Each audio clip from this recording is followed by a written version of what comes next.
Halo, Assalamualaikum warahmatullahi wabarakatuh. Jumpa lagi di channel 59 yang membahas tentang hutan dan kehutanan. Kali ini kita akan membahas mengenai silvikultur. Apa itu silvikultur? Langsung aja, ini dia penjelasannya. Silvikultur adalah seni dan sains yang mengontrol pembangunan, pertumbuhan, komposisi, dan kualitas vegetasi hutan untuk berbagai tujuan sumber daya hutan. Silvikultur berasal dari kata silva yang berarti hutan dan kultura yang berarti memelihara. Silvikultur merupakan cabang ilmu kehutanan yang berhubungan dengan penanaman, pemeliharaan, dan permudaan tegakan-tegakan hutan. Dalam kehutanan, silvikultur adalah pengelolaan hutan secara ilmiah untuk memproduksi barang dan jasa secara lestari.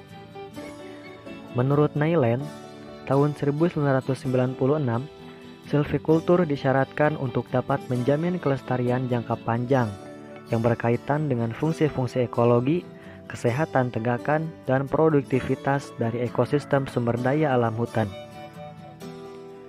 Silvikultur fokus terhadap perawatan tegakan hutan agar tetap produktif. Dapat dikatakan, silvikultur adalah perpaduan antara ilmu dan seni menumbuhkan hutan berdasarkan ilmu silvika. Lalu apa itu ilmu silvika? Silvika yakni pemahaman mengenai sifat hidup jenis-jenis pohon serta interaksinya dalam tegakan, dan penerapannya memperhatikan karakteristik lingkungan tertentu. Silvika merupakan pengetahuan mengenai sifat-sifat hutan dan pohon-pohon hutan. Bagaimana pohon-pohon hutan itu tumbuh, berkembang biak, dan berinteraksi terhadap lingkungannya. Selanjutnya adalah dasar-dasar silvikultur. Dasar-dasar silvikultur yaitu ilmu pengetahuan biologi dan ekologi dan hal-hal yang berkaitan erat dengan masalah sosial ekonomi dan administrasi.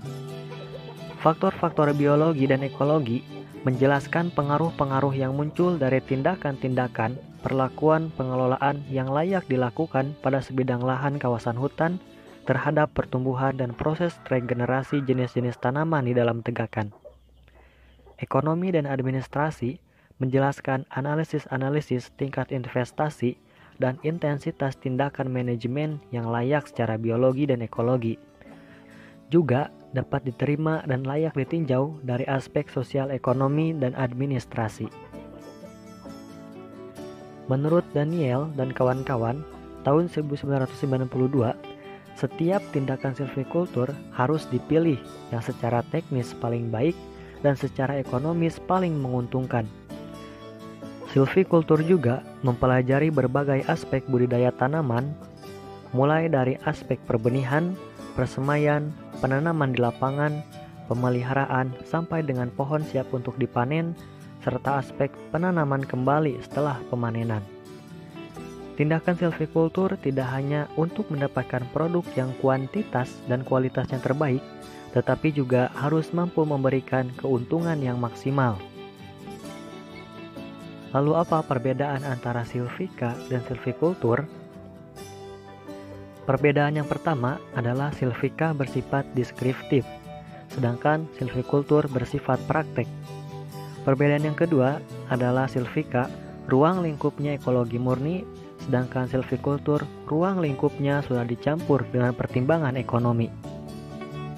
Perbedaan yang ketiga, silvika bersifat menjawab pertanyaan kenapa terhadap fenomena ekologis, sedangkan silvikultur lebih mencari jawaban bagaimana melakukan upaya teknis pengelolaan hutan yang masih diterima secara ekologis.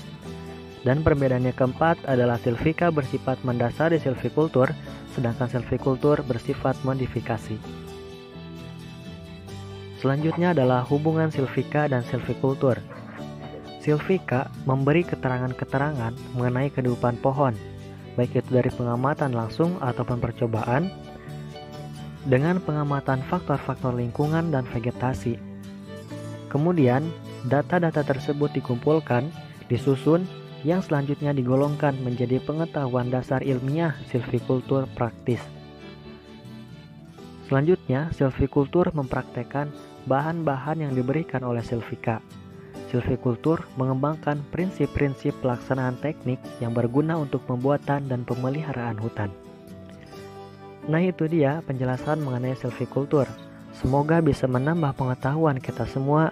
Semoga bermanfaat dan salam lestari.